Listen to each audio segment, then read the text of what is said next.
Hello बच्चों, welcome to this amazing platform of Physics Wala and this is Nancy Della. Today we will discuss the next lecture of Biotechnology Principle and Process. तो last lecture के अंदर हमने क्या किया था, एक बार हम क्विक रिकैप करते हैं जो हमेशा से हम करते आए हैं।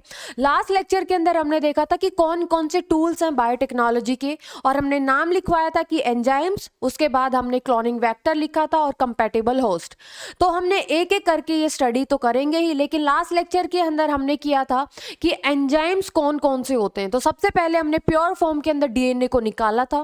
प्योर फॉर्म के डीएनए को निकालने के लिए सबसे पहले हमें अगर सेल जिसके पास सेल वॉल है उसको डिग्रेड किया था, ठीक है। उसके बाद हमने प्लाज्मा मेम्ब्रेन वो की थी, डिसइंटीग्रेट की थी और फिर हमें प्योर फॉर्म के अंदर डीएनए मिल गया था। जो भी प्रोटीन है उसको भी हमने रिमूव कर दिया था, आरएनए था उसको भी हमने रिमूव कर दिया था और हमें प्योर फॉर्म के अंदर डीएनए मिला था, ठीक है। तो पहला तो स्टेप यही है, अगर आपको जीन ऑफ इंटरेस्ट चाहिए तो सबसे पहले आपको क्या चाहिए, जीन ऑफ इंटरेस्ट आपको कहां मिलेगा, डीएनए में ही मिलेगा। तो सबसे पहले तो आपने प्योर फॉर्म डीएनए का एक्सट्रैक्ट कर लिया। आप प्योर फॉर्म ऑफ डीएनए का एक्सट्रैक्ट कर लिए, लेकिन हमें चाहिए सिर्फ जीन ऑफ इंटरेस्ट। और वो जीन ऑफ इंटरेस्ट आपको किस तरीके से मिलेगा, जब हम पढ़ेंगे रेस्ट्रिक्शन एंजाइम्स के बारे में, और ये हम ऑलरेडी पढ़ चुके हैं। रेस्ट्रिक्शन एंजाइम जिसको हमने मॉलिक्यूलर सीजर्स भी बोला था, ठीक है, किस किसने डिस्कवरी की थी, किस किस को नोबेल प्राइज मिला था, ये हम ऑलरेडी डिस्कस कर चुके हैं। अब जो डीएनए को जो कट करेंगे, ठीक है, वो एक क्लास से बिलोंग करते हैं वो एंजाइम जिसको हमने न्यूक्लियसेस बोला था। तीन टाइप के न्यूक्लियसेस जस्ट बेसिकली हमने पढ़े थे, exonuclease, endonuclease and restriction endonuclease, ठीक है। जो जेनेटिक इंजीनियरिंग के अंदर यूज होता था उसको हमने बोला है रेस्ट्रिक्शन एंडोन्यूक्लियस एंजाइम, और रेस्ट्रिक्शन एंडोन्यूक्लियस एंजाइम की हमने डिस्कवरी की थी, ठीक है, देखी थी। और किस तरीके से रेस्ट्रिक्शन एंडोन्यूक्लियस एंजाइम बैक्टीरिया के अंदर एक नेचुरल डिफेंस मैकेनिज्म प्रोवाइड करता है, ठीक है, और अपने डीएनए को किस तरीके से बचाता है, ये सारी की सारी कहानी हमने देखी थी। फिर हमने देखा था कि तीन टाइप के रेस्ट्रिक्शन एंडोन्यूक्लियस एंजाइम होते हैं, फर्स्ट, सेकंड एंड थर्ड। जो आपको पढ़ना है, आपके काम का है, बायोटेक्नोलॉजी के काम का है, जेनेटिक इंजीनियरिंग में काम आता है, उसको हमने क्या बोला था, रेस्ट्रिक्शन एंडोन्यूक्लियस एंजाइम सेकंड, ठीक है। फिर हमने वर्किंग देखी थी कि पहले रेस्ट्रिक्शन एंडोन्यूक्लियस एंजाइम पूरे डीएनए को इंस्पेक्ट करेगा, जहां पर उसको रिकॉग्निशन सीक्वेंस मिली वहीं पर कट कर लगाएगा। रिकॉग्निशन सीक्वेंस क्या होगी बच्चे, पैलिंड्रोमिक सीक्वेंस, ठीक है, जिसको आप रेस्ट्रिक्शन साइट भी बोलते हो। हर एक एंडोन्यूक्लियस की अलग अलग रेस्ट्रिक्शन साइट होगी। और पैलिंड्रोमिक सीक्वेंस आपने किसको बोला था, अगर आप 5 प्राइम टू 3 प्राइम पढ़ते हो, चाहे 3 प्राइम टू 5 प्राइम पढ़ते हो, तो न्यूक्लियोटाइड सीक्वेंस हमेशा क्या रहेगी, सेम रहेगी। जैसे हमें इको आर फर्स्ट की देखा था, GAATTC, चाहे आप 5 प्राइम टू 3 प्राइम पढ़ो, चाहे 3 प्राइम टू 5 प्राइम पढ़ो, आपको सीक्वेंस क्या मिलेगी, सेम मिलेगी, ठीक है। फिर हमने देखा था कि रेस्ट्रिक्शन एंडोन्यूक्लियस एंजाइम दो तरीके से कट लगाता है, ठीक है। एक तो सेंटर से कट लगाएगा तो हमें क्या मिलेंगे, हमें मिलेंगे फ्लश एंड, जो कि हमारे काम के नहीं है, ठीक है। और दूसरा जो सेंटर से थोड़ा सा साइड में लगाएगा और हमें मिलेंगे स्टिकी एंड, जिसको आप कोहेसिव या फिर स्टैगरिंग या फिर ओवरहैंगिंग स्ट्रैंड्स बोलते हो, जो कि अपना कॉम्प्लीमेंट्री ढूंढ लेगा और हमें रिकॉम्बिनेंट डीएनए मिलेगा, ठीक है। तो आज की क्लास के अंदर हमने क्या देखना है, आज की क्लास के अंदर हमने देखना है बचे हुए एंजाइम्स के बारे में, कि आपने रेस्ट्रिक्शन एंजाइम्स देख लिए, आपने लाइजिंग एंजाइम्स देख लिए, अब हमें जोड़ने वाले एंजाइम चाहिए, ठीक है। आपने प्योर फॉर्म ऑफ डीएनए को निकाल लिया, उसके बाद जीन ऑफ इंटरेस्ट को निकाल लिया, अब हमें रिकम्बिनेंट डीएनए बनाना है, फिर मल्टीपल कॉपीज बनानी है हमें, और कौन कौन से एंजाइम्स की रिक्वायरमेंट होगी आज हम वो देखने वाले हैं। और इसी के साथ साथ हम पढ़ेंगे उस टैक्सी के बारे में, उस कैरियर के बारे में, उस व्हीकल के बारे में जिसमें रिकम्बिनेंट डीएनए बैठ के आएगा आपका किसके अंदर, होस्ट के अंदर। तो ये पूरी की पूरी कहानी आज के लेक्चर के अंदर होने वाली है।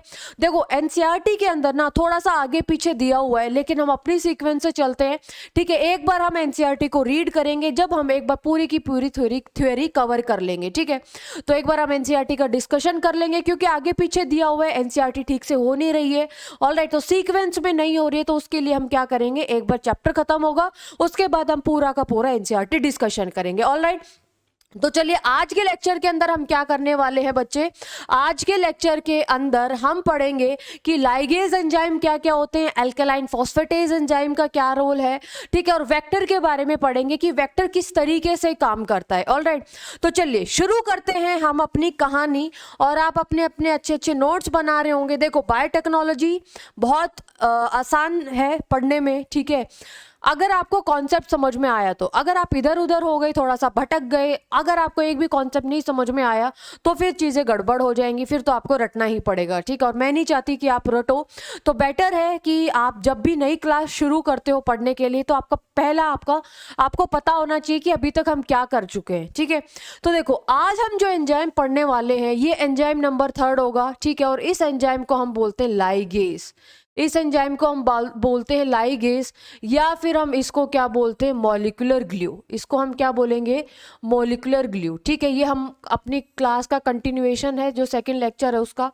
अब देखो इसको समझने के लिए आपको थोड़ा सा पहले जाना पड़ेगा। थोड़ा सा पहले कैसे जाना पड़ेगा, अभी हम लेके चलते हैं आपको, ठीक है।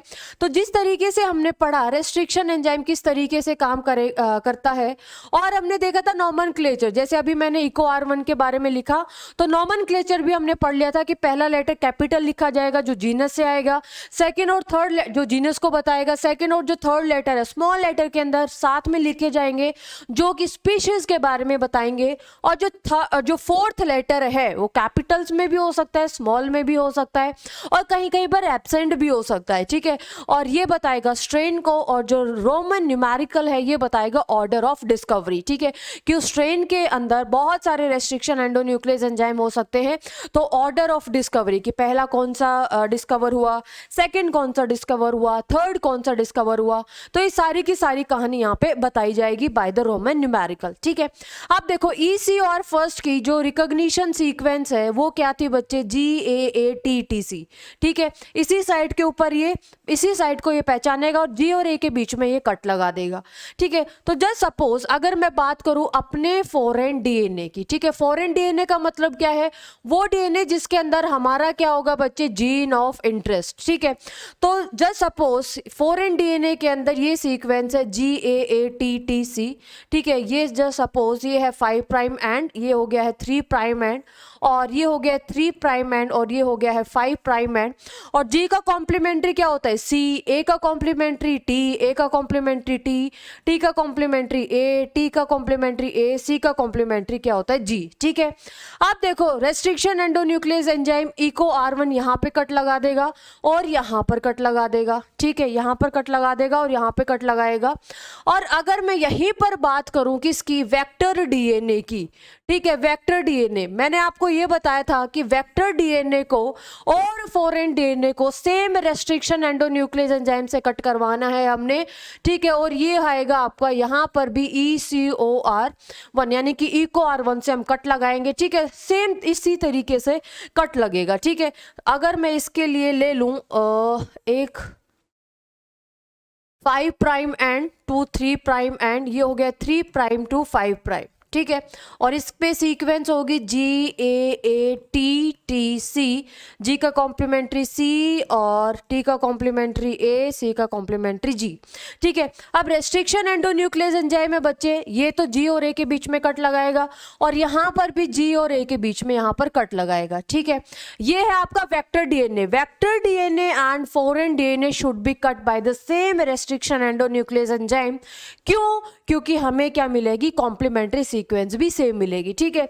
अगर मैं इसकी बात करूं, देखो यहाँ पे कट लगाया है तो ये तो आपस में जुड़े होंगे, ठीक है। ये भी आपस में जुड़े होंगे, लेकिन ये वाला पोर्शन अलग हो जाएगा, ये वाला पोर्शन अलग हो जाएगा, और हमें किस तरीके से 2 स्ट्रैंड्स मिलेंगे, एक तो ये मिलेगा और एक हो गया है आपका ये, ठीक है। मेरी बात समझ में आई।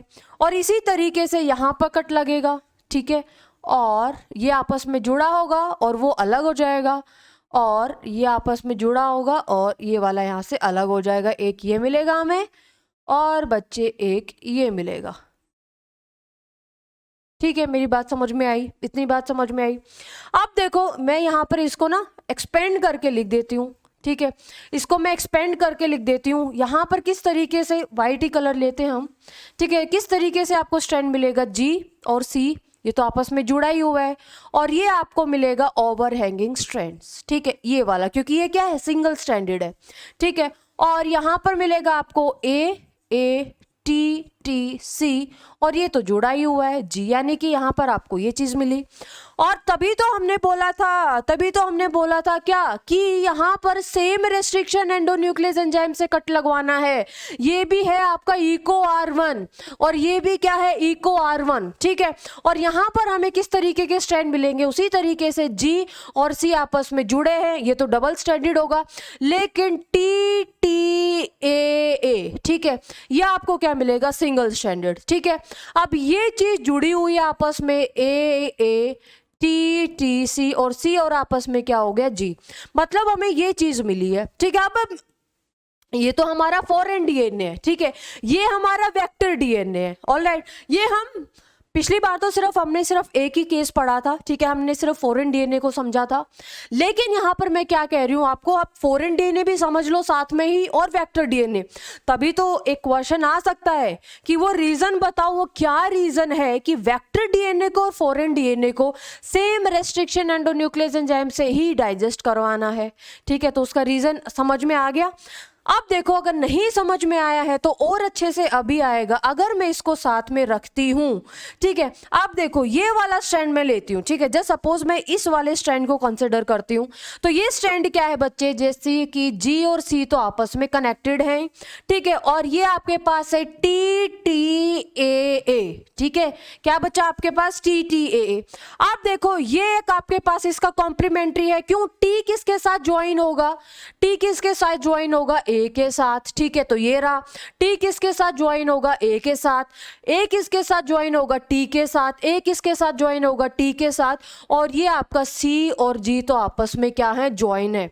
मेरी बात समझ में आई। तो इन दोनों के बीच में तो हाइड्रोजन बॉन्ड बन जाएगी, ठीक है, यानी कि AT के बीच में डबल बॉन्ड होती है, डबल बॉन्ड होते हैं, डबल बॉन्ड होते हैं, डबल बॉन्ड होती है। मेरी बात समझ में आई। और इसी तरीके से इसका कॉम्प्लीमेंट्री सीक्वेंस है आपका ये वाला, तो ये आपस में जुड़ जाएंगे।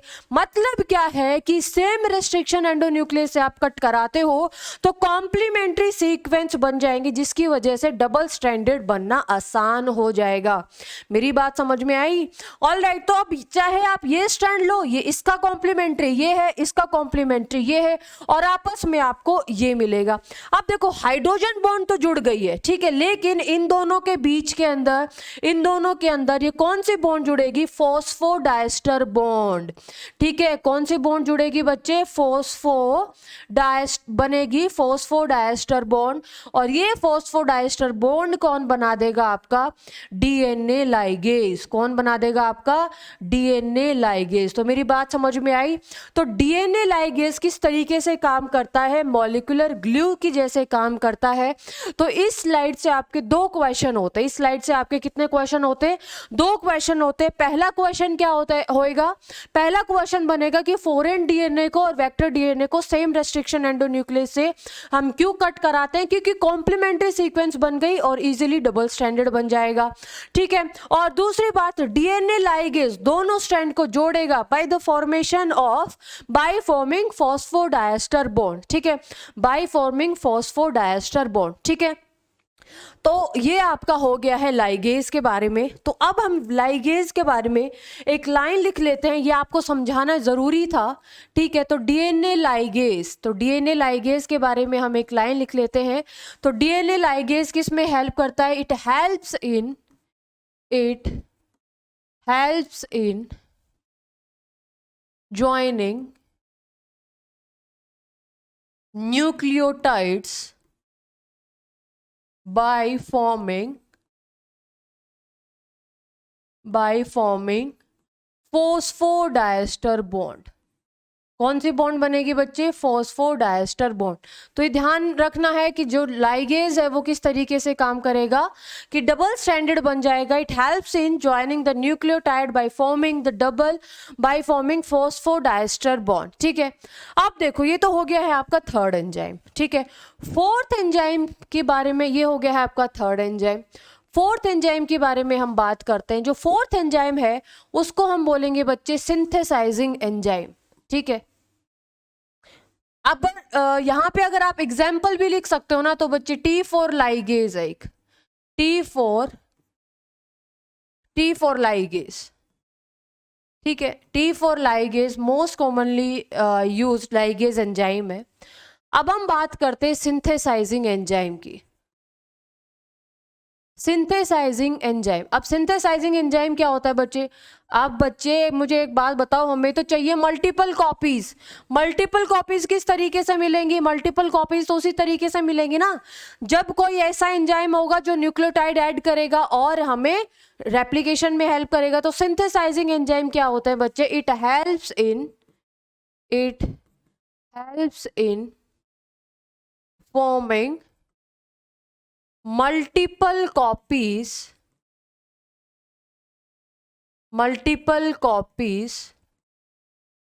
on by adding nucleotides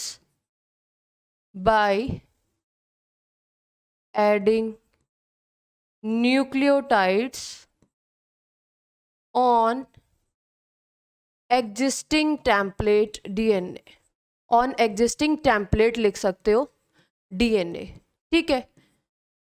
अब देखो एग्जाम्पल क्या होगा सिंथेसाइजिंग एंजाइम के? सिंथेसाइजिंग एंजाइम के एग्जाम्पल आप लिख सकते हो बच्चे DNA पॉलीमरेज, जो आप मॉलिक्यूलर बेसिस ऑफ इनहेरिटेंस में भी बहुत बार पढ़ के आ चुके हो और आपका वो चैप्टर हो चुका है, ठीक है। तो DNA पॉलीमरेज हो गया।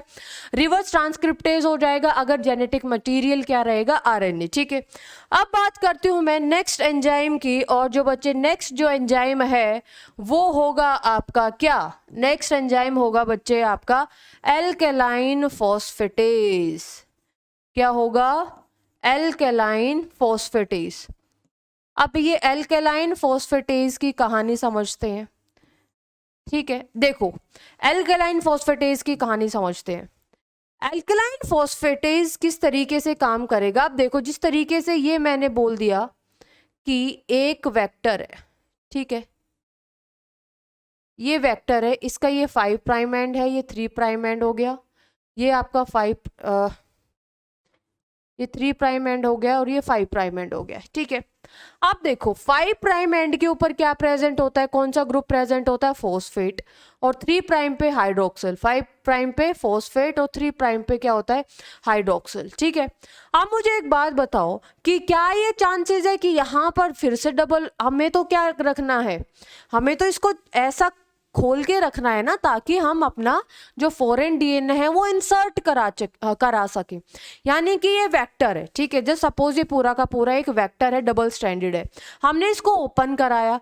ओपन कराने के बाद मतलब जो फॉस्फोडाइस्टर बॉन्ड तो बन सकती है, क्यों? 5 प्राइम पे तो फॉस्फेट ग्रुप है, 3 प्राइम पे अभी भी हाइड्रोक्सिल ग्रुप है। तो दोबारा से अगर डबल स्ट्रैंडेड बन गया तो इसका मतलब है हम अपना just suppose gene of interest किस तरीके से ऐड कराएंगे? तो हम ये चाहते हैं कि इन दोनों के बीच में अभी फॉस्फोडाइस्टर बॉन्ड ना बने, ठीक है। क्यों? क्योंकि हमें अपना क्या कराना है? जीन ऑफ इंटरेस्ट इंसर्ट कराना है।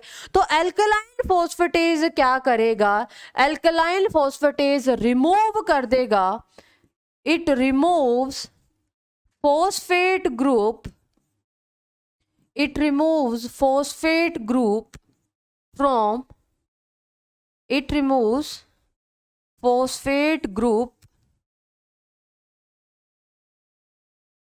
from 5 prime and to prevent self ligation।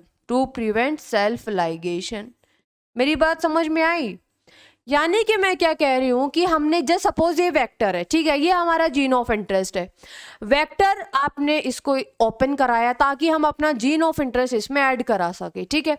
अब 5 प्राइम पे तो फॉस्फेट ग्रुप है, 3 प्राइम पे हाइड्रोक्सिल ग्रुप है, तो इन दोनों के बीच में भी फॉस्फोडाइस्टर बॉन्ड बन गई, तो ये दोबारा से डबल स्ट्रैंडेड हो गया। अगर ये दोबारा से डबल स्ट्रैंडेड हो गया तो हम अपना जीन ऑफ इंटरेस्ट किस तरीके से ऐड कराएंगे? तो क्या होगा? ये एल्कलाइन फॉस्फेटेज 5 प्राइम पे जो फॉस्फेट ग्रुप है इसको हटा देगा। अब ये बॉन्ड नहीं बनेगी। अब हम अपना जीन ऑफ इंटरेस्ट क्या करा सकते हैं? अब हम अपना जीन ऑफ इंटरेस्ट यहाँ पे ऐड करा सकते हैं, ठीक है। अब यहाँ पे हम अपना जीन ऑफ इंटरेस्ट ऐड करा सकते हैं। जीन ऑफ इंटरेस्ट के पास भी तो क्या है? 5 प्राइम एंड है, यानी कि फॉस्फेट ग्रुप होगा। तो फिर फॉस्फेट ग्रुप के साथ अब ये क्या बन जाएगी? डबल स्ट्रैंडेड बन जाएगा। मेरी बात समझ में आई? तो यानी कि पहला 2 टूल आपका यहाँ पर खत्म होता है। पहले टूल के अंदर आपने क्या क्या पढ़ा? पहले टूल के अंदर सबसे पहले मैं एक बार स्टोरी बताती हूँ, ठीक है। पहला टूल, 3 टूल पढ़ने हैं आपने। पहला टूल है एंजाइम्स, ठीक है। दूसरा टूल होगा आपका क्लोनिंग वेक्टर, तीसरा होगा आपका कंपैटिबल होस्ट। तो पहला जो टूल है उसको हमने बोला था एंजाइम। तो कौन कौन से एंजाइम चाहिए, ठीक है। तो पहला जो एंजाइम था वो था आपका लाइजिंग एंजाइम, यानी कि हमें चाहिए प्योर फॉर्म डीएनए का। अब डीएनए तो अंदर छुपा बैठा हुआ है, ठीक है। बाहर उसके सेल वॉल है, फिर सेल मेम्ब्रेन है, फिर न्यूक्लियस है, फिर जाके आपको क्या मिलेगा? डीएनए मिलेगा। तो बाकी की जितनी भी जो लेयर्स हैं उनको तोड़ के हमें कहाँ जाना है? डीएनए के पास जाना है, ठीक है। तो सेल वॉल अगर बैक्टीरिया की है तो लाइसोजाइम से ट्रीट करा देंगे, फंगल की है तो काइटिनेज से ट्रीट करा देंगे, ठीक है। अगर उसके प्लांट सेल की है तो सेलुलोज से ट्रीट करा देंगे। प्लाज्मा मेम्ब्रेन को हटाने के लिए हम डिटर्जेंट्स यूज करते हैं, ठीक है। प्रोटीन को हटाने के लिए प्रोटीएज, और आरएनए को हटाने के लिए हम आरएनएज या फिर राइबोन्यूक्लियस यूज करते हैं। तो हमें क्या मिल गया? प्योर फॉर्म डीएनए का। अब हमें चाहिए है, प्योर फॉर्म डीएनए से मतलब नहीं है, हमें चाहिए जीन ऑफ इंटरेस्ट। तो जीन ऑफ इंटरेस्ट के लिए हम क्या यूज करते हैं? Restriction endonuclease enzyme. Restriction endonuclease enzyme को भी उनके भी बहुत वो हैं, मतलब 10 टर्म्स है कि रेस्ट्रिक्शन एंडोन्यूक्लियस एंजाइम कहते हैं कि अगर हमें पैलिंड्रोमिक सीक्वेंस मिली तभी हम कट लगाएंगे। तो पैलिंड्रोमिक सीक्वेंस होनी चाहिए। हर एक रेस्ट्रिक्शन एंडोन्यूक्लियस एंजाइम की अलग अलग पैलिंड्रोमिक सीक्वेंस होती है, जिसको आप रिकॉग्निशन सीक्वेंस या फिर रेस्ट्रिक्शन साइट बोलते हैं। वहां पे जाके कट लगाएंगे, ठीक है। यानी कि मैं एग्जांपल दूं तो इको R1 की जो रिकॉग्निशन सीक्वेंस है उसको हमने क्या बोला है? GAATTC, G और A के बीच में ये कट लगाएगा। ऑलराइट, अब हमें कट लग गया है हमारा। अब हम क्या चाहते हैं कि वेक्टर डीएनए को भी सेम एंजाइम कट करे। क्यों भैया? जब वेक्टर डीएनए को सेम एंजाइम कट करेगा तो तभी तो हमें सेम टाइप की हमें क्या मिलेगी? जो रिजल्टेंट है हमें सेम मिलेगा, ताकि हमें कॉम्प्लीमेंट्री सीक्वेंस पहचानना आसान हो जाए। ऑलराइट, अब डीएनए लाइगेज क्या करेगा? जब जैसे ही वेक्टर को हमने ट्रीट कराया सेम रेस्ट्रिक्शन एंडोन्यूक्लियस एंजाइम से, तो हम क्या चाहते हैं? एल्कलाइन फॉस्फेटेज भी काम करे। अब एल्कलाइन फॉस्फेटेज क्यों काम करेगा? जो वेक्टर आपने ओपन कराया वो दोबारा चांसेस है उसके बंद होने के, तो इसके लिए क्या करेगा? इसके लिए एल्कलाइन फॉस्फेटेज 5 प्राइम पे जो फॉस्फेट है उसको हटा देगा कि अब तो सिंगल है, अब तुम अपना जीन ऑफ इंटरेस्ट ऐड कर सकते हो। अब जीन ऑफ इंटरेस्ट ऐड कर लिया तो इसका मतलब क्या है? रिकम्बिनेंट डीएनए यहाँ पे आपका बन जाता है। ऑलराइट, तो अब ये कहानी होगी पूरी की पूरी एंजाइम्स की। अब हम बात करते हैं एक सेकंड जो टूल की, और जो सेकंड जो टूल है बच्चे उसको हम क्या बोलते हैं? वेक्टर, ठीक है। अब वेक्टर क्या है? वेक्टर एक टैक्सी है जिसकी मदद से हमारा जीन ऑफ इंटरेस्ट, हमारा फॉरेन डीएनए हो सेल के अंदर जाएगा। ऑलराइट, अब इसकी मदद से हमें बहुत सारी मल्टीपल कॉपीज मिलती हैं, तो इसीलिए हम इसको क्या बोलते हैं? Cloning vector. इसीलिए हम इसको क्या बोलते हैं? क्लोनिंग वेक्टर बोलते हैं। अब देखो, जैसे जस्ट सपोज आप कहीं पर जा रहे हो और आप कैब बुलाते हो, ठीक है। क्लोनिंग वेक्टर को हम जीन टैक्सी भी बोलते हैं।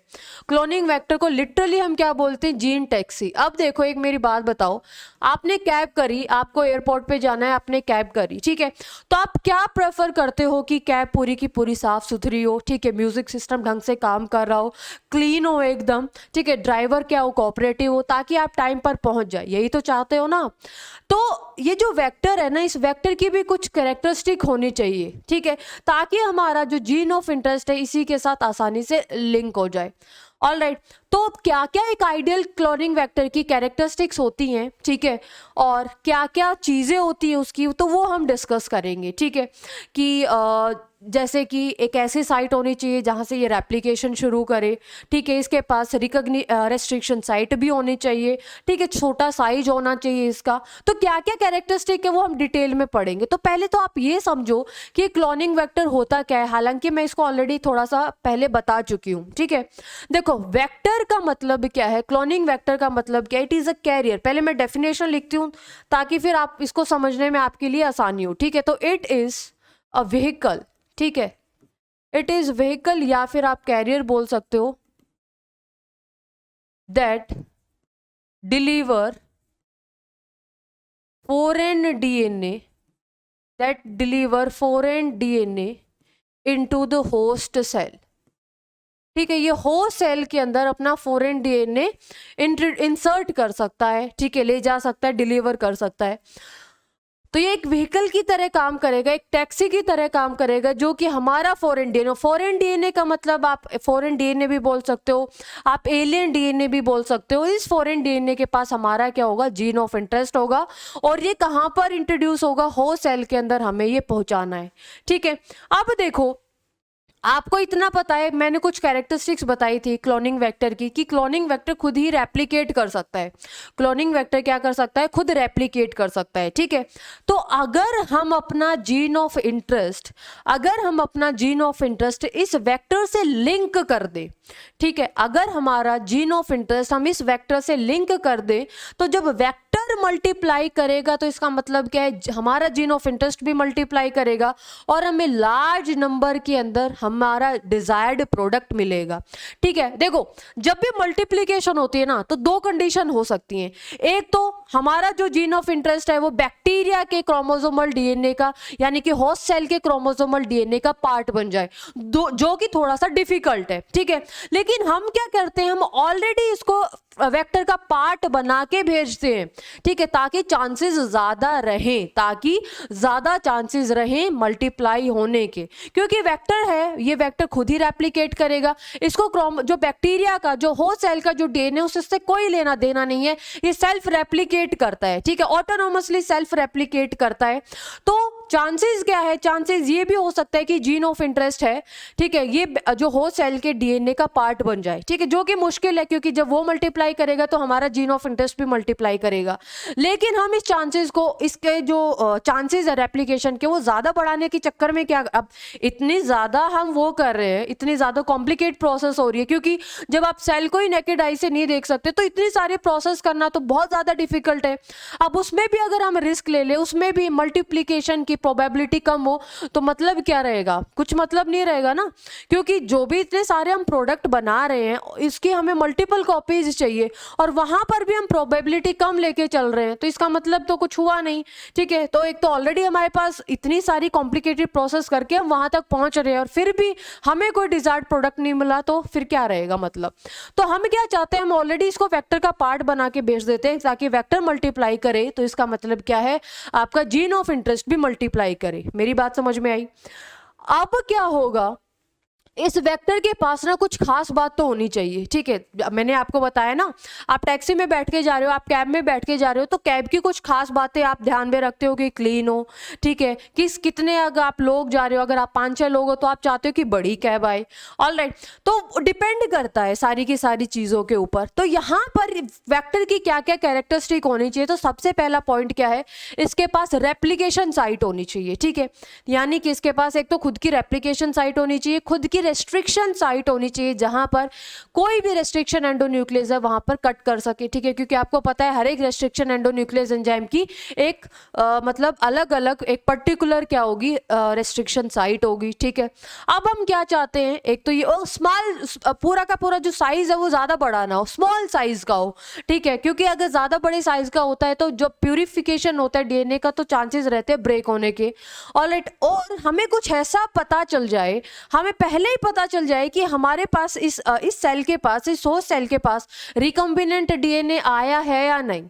अगर आपको पहले ही पता चल जाएगा कि हमारा जीन ऑफ इंटरेस्ट तो होस्ट सेल ने लिया ही नहीं है, ठीक है, क्या तो होस्ट सेल ले ले। ठीक है, दो कंडीशन है ना, दो कंडीशन है। किस तरीके से कंडीशन है, एक तो मतलब जो जीन ऑफ इंटरेस्ट है वेक्टर डीएनए का पार्ट ही ना बने। अगर वेक्टर डीएनए का पार्ट बन गया है, क्या पता होस्ट सेल ने वो लिया है या नहीं लिया, तो हमें पहले ही पता चल जाएगा कि ये रिकम्बिनेंट है या नहीं। अगर नॉन रिकम्बिनेंट है तो उसका हम इतना मल्टीपल कॉपीज बना के क्या करेंगे, तो मतलब पहले ही पता चल जाए कि हमारे जो जीन ऑफ इंटरेस्ट है ये होस्ट सेल के पास आया है या नहीं आया, या वो वेक्टर का पार्ट बना है या नहीं बना, हमें पहले ही पता चल जाएगा, तो हमारी जो प्रोसेस है वो इजी हो जाएगी। ठीक है, तो उसके लिए हमें कुछ पर्टिकुलर मार्कर्स की जरूरत पड़ती है, जिसको हम सिलेक्टेबल मार्कर्स बोलते हैं।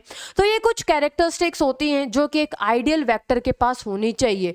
ठीक है, तो क्लोनिंग वेक्टर के बारे में आपने पता चला है कि it is a vehicle or carrier that delivers the foreign DNA into the host cell. अब हम लिखते हैं कि characteristics of an ideal cloning vector. ठीक है, चलो, characteristics of characteristics of an ideal cloning vector. एक आइडियल क्लोनिंग वेक्टर की क्या क्या कैरेक्टरिस्टिक्स हो सकती हैं, होनी चाहिए। ठीक है, तो स्टूडेंट ना आपके एनसीईआरटी में मैं फिर से बता रही हूँ आपको, थोड़ा सा इधर उधर चीज़ें दी गई हैं, लेकिन हम तो अपने हिसाब से चलेंगे। ठीक है, और यही जो सही तरीका है, क्योंकि इससे आपको चीज़ें बहुत अच्छे से समझ में आएंगी। तो अब सबसे पहले हम देखते हैं कि क्लोनिंग वेक्टर की क्या क्या खास बात है, फिर हम पढ़ेंगे कि वेक्टर यानी कि मोस्ट कॉमनली जो यूज वेक्टर है वो प्लाज्मिड होता है। तो कहीं पर आप जो पहली क्लासेस के अंदर मैंने प्लाज्मिड वेक्टर वेक्टर प्लाज्मिड बोला होगा, तो आप समझ जाना कि मतलब मोस्ट कॉमनली यूज वेक्टर है वो हम प्लाज्मिड लेते हैं। तो कई बार मैंने वेक्टर की जगह प्लाज्मिड बोल दिया होगा, तो आपने कंफ्यूज नहीं होना है। ठीक है, आपने क्या नहीं होना है, कंफ्यूज नहीं होना है। तो सबसे पहले आ जाओ ओराई यानी कि origin of replication, origin of replication. ठीक है, तो सबसे पहले ओरिजिन ऑफ रेप्लिकेशन, तो मेरी बात सुनो कि ओराई क्या होती है। ठीक है, अब देखो ओराई क्या होती है। आप देखो कि मैंने क्या बताया था कि क्लोनिंग वेक्टर के पास खुद की रेप्लिकेशन साइट होनी चाहिए।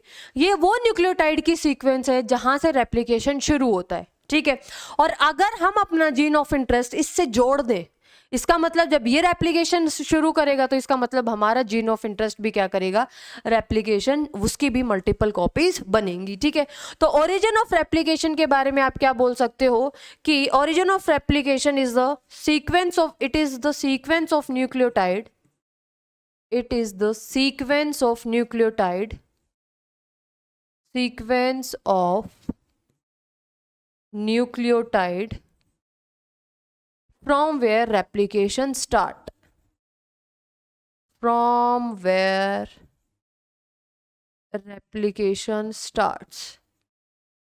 ठीक है, यानी कि ये वो सीक्वेंस है न्यूक्लियोटाइड की जहां से रेप्लिकेशन शुरू होती है। और अगर हम अपना फॉरेन डीएनए इसके साथ जोड़ दे तो इसका मतलब है डीएनए पॉलीमरेज पहचानेगा उसको, और डीएनए पॉलीमरेज क्या करेगा, न्यूक्लियोटाइड को ऐड करेगा और हमें मल्टीपल कॉपीज बनेंगी। ठीक है, तो जो ओराई साइट है यानी कि ओरिजिन ऑफ रेप्लिकेशन होती है, ये क्या होती है बच्चे, ये सिंगल होती है। ठीक है, ये सिंगल होती है इन प्रोकैरियोटिक वेक्टर, यानी कि अगर जो वेक्टर है प्रोकैरियोट से आइसोलेट किया है, prokaryotic vector, and more than one in eukaryotic vector, more than one in eukaryotic vector. ठीक है, तो हम ये चाहते हैं कि ओराई साइट तो ठीक है एक हो, अब यहां से रेप्लिकेशन शुरू होता है ना, तो ये ही डिसाइड करेगा कि कॉपी नंबर कितना होगा। ठीक है, कॉपीज कितनी बनेंगी। तो यहां पे एक पॉइंट और ऐड कर सकते हो, it decides the copy number, ये कॉपी नंबर को डिसाइड करेगा। एंड और अब जेनेटिक इंजीनियरिंग हम कर रहे हैं, अब तो ऐसा नहीं है ना कि सिर्फ हमें एक प्रोडक्ट चाहिए, दो प्रोडक्ट चाहिए, हम तो चाहते हैं कि हमें बल्क के अंदर प्रोडक्ट चाहिए। ठीक है, तो यहाँ पे कंफ्यूज मत होना, ओराई साइट हम चाहते हैं एक ही हो। ठीक है, ताकि जो प्रोसेस है वो कम्बरसम ना हो, होच पोच ना हो, हम सिंपल रखना चाहते हैं प्रोसेस को, लेकिन हमें कॉपीज मल्टीपल मिले। ठीक है, तो इसका मतलब क्या है, more copy number vector is preferred. ठीक है, यानी कि देखो, यानी कि ये मैंने क्या लिखवाया है, सबसे पहली जो रिक्वायरमेंट है वेक्टर की, उसके पास ओराई साइट होनी चाहिए, ओरिजिन ऑफ रेप्लिकेशन होना चाहिए। ये न्यूक्लियोटाइड की वो सीक्वेंस है जहां से मल्टीपल कॉपीज बनना शुरू होंगी, जहां से रेप्लिकेशन शुरू होगा। जिस साइट को डीएनए पॉलीमरेज पहचानेगा वहां पर न्यूक्लियोटाइड सेंड होगी और हमारे मल्टीपल कॉपीज बनेंगी। और अगर हम अपना फॉरेन डीएनए इस ओराई साइट पर जोड़ दे तो इसका मतलब है जब ये मल्टीप्लाई करेगा तो हमारा भी फायदा होगा, हमें भी मल्टीपल कॉपीज मिलेंगी। ठीक है, तो हम ये चाहते हैं कि ओराई साइट तो एक हो लेकिन कॉपीज हमें बहुत सारी मिले। ठीक है, तो जनरली यही डिसाइड करेगा कि कितना कॉपी नंबर होगा, और हम वही वेक्टर प्रेफर करते हैं जो हमें मल्टीपल कॉपीज दे। तो पहली जो रिक्वायरमेंट है आइडियल वेक्टर की वो क्या है, ओराई साइट। ठीक है, अब देखो अब इस ओराई साइट को जो कंट्रोल करता है वो कौन कंट्रोल करेगा? स्पेशल टाइप की प्रोटीन वो करती हैं, कंट्रोल करती हैं, और उन प्रोटीन को हम बोलते हैं आरओपी। उनको हम क्या बोलते हैं? रोप बोलते हैं।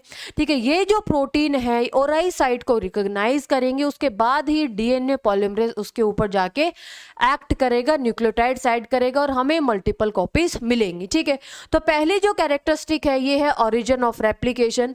अब हम बात करते हैं दूसरी कैरेक्टरिस्टिक की। ठीक है, दूसरी कैरेक्टरिस्टिक होगी बच्चे रोप। दूसरी जो कैरेक्टरिस्टिक होगी बच्चे वो क्या होगी? आरओपी। क्या होगी? आरओपी। ठीक है, तो ये वो प्रोटीन्स होती हैं जो कोड करती हैं replication. ROP are the proteins that code for the replication. ठीक है, जो कि वेक्टर को रिक्वायर रहता है।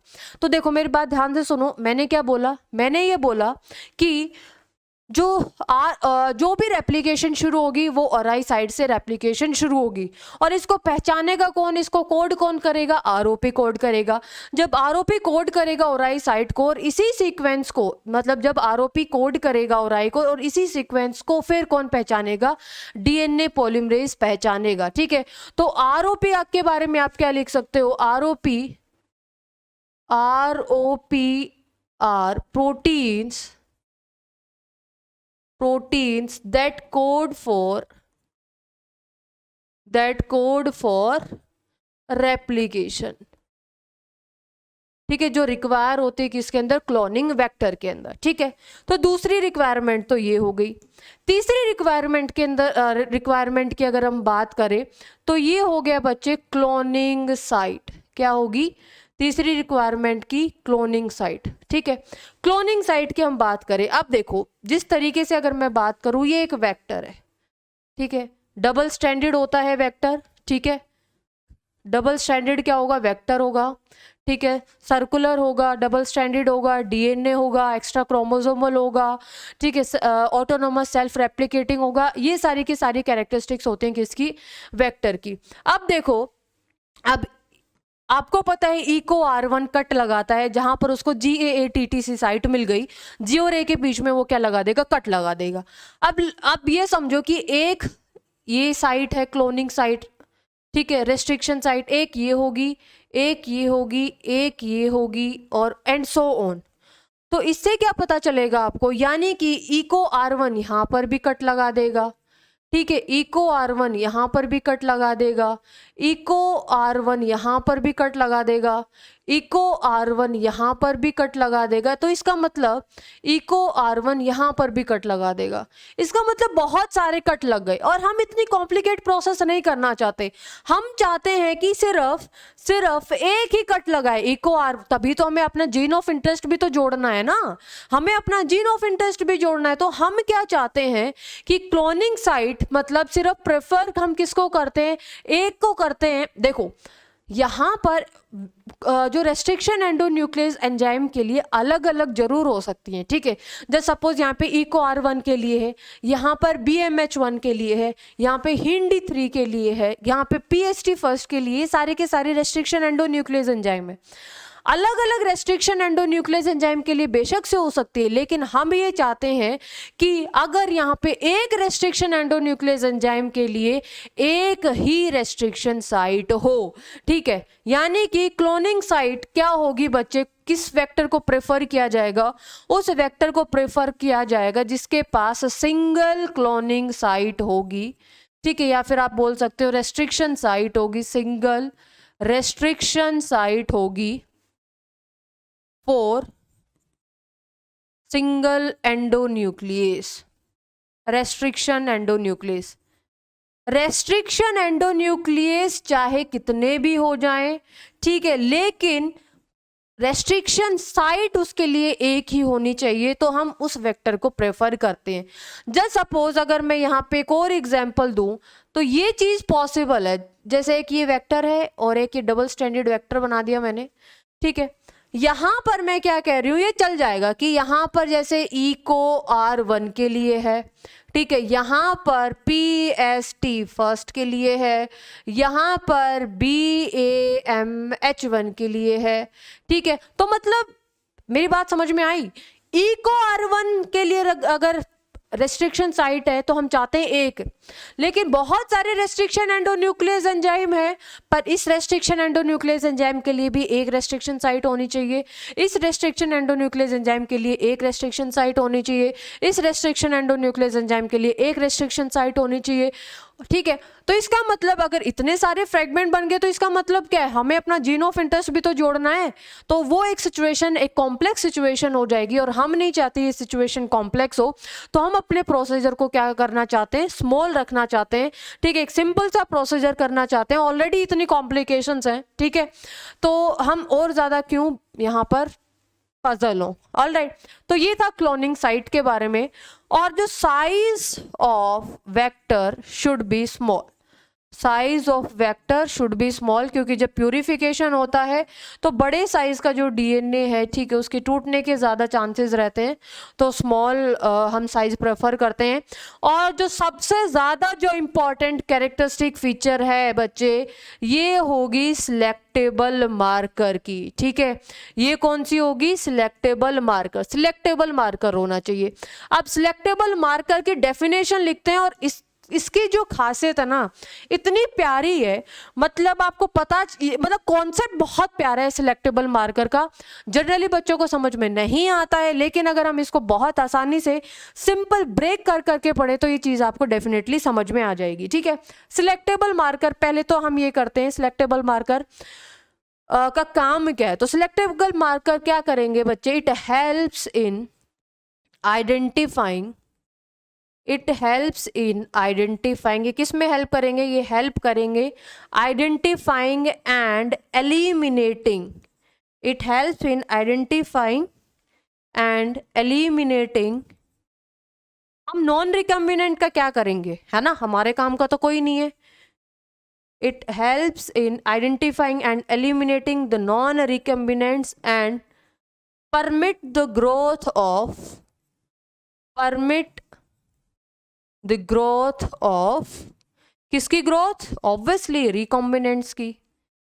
ठीक है, ऑब्वियसली किसकी, रिकॉम्बिनेंट्स की। ठीक है, तो सिलेक्टेबल मार्कर की ये कहानी है। तो कैरेक्टरिस्टिक्स समझ में आई, मतलब सबसे पहला ओराई साइट होनी चाहिए। ठीक है, और वो ओराई साइट मतलब हम प्रेफर करते हैं वेक्टर की जो सबसे ज़्यादा मल्टीपल कॉपीज हमें दे। दूसरी बात क्या होगी, रोप होगा।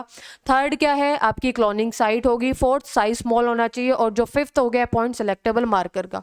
अब ये सिलेक्टेबल मार्कर क्या करेगा, ये हेल्प करता है कि जो भी नॉन रिकम्बिनेंट है वो हट जाओ, हमें नहीं चाहिए नॉन रिकम्बिनेंट, हमें किससे मतलब है, रिकॉम्बिनेंट से। क्योंकि अगर हम आगे की प्रोसेस कर रहे हैं, ठीक है, अब हमें अपना जो रिकम्बिनेंट है वो लार्ज प्रोडक्ट चाहिए, यानी कि लार्ज इन नंबर चाहिए, तो हम नॉन रिकम्बिनेंट का ग्रो करा के क्या करेंगे, कोई फायदा नहीं है नॉन रिकम्बिनेंट का ग्रो करा के।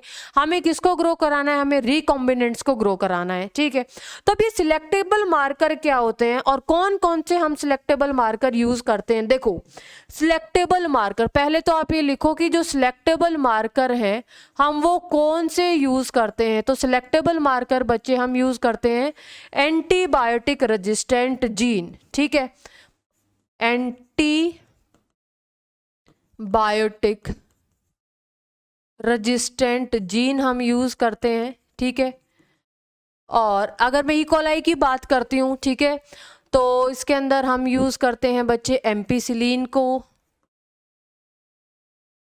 Tetracycline, क्लोरोफिनिकॉल and kanamycin. ये है एंटीबायोटिक रेजिस्टेंट जीन। ठीक है, और एक और एंटीबायोटिक रेजिस्टेंट जीन यूज करते हैं, that is lake-Z gene, lake-Z gene.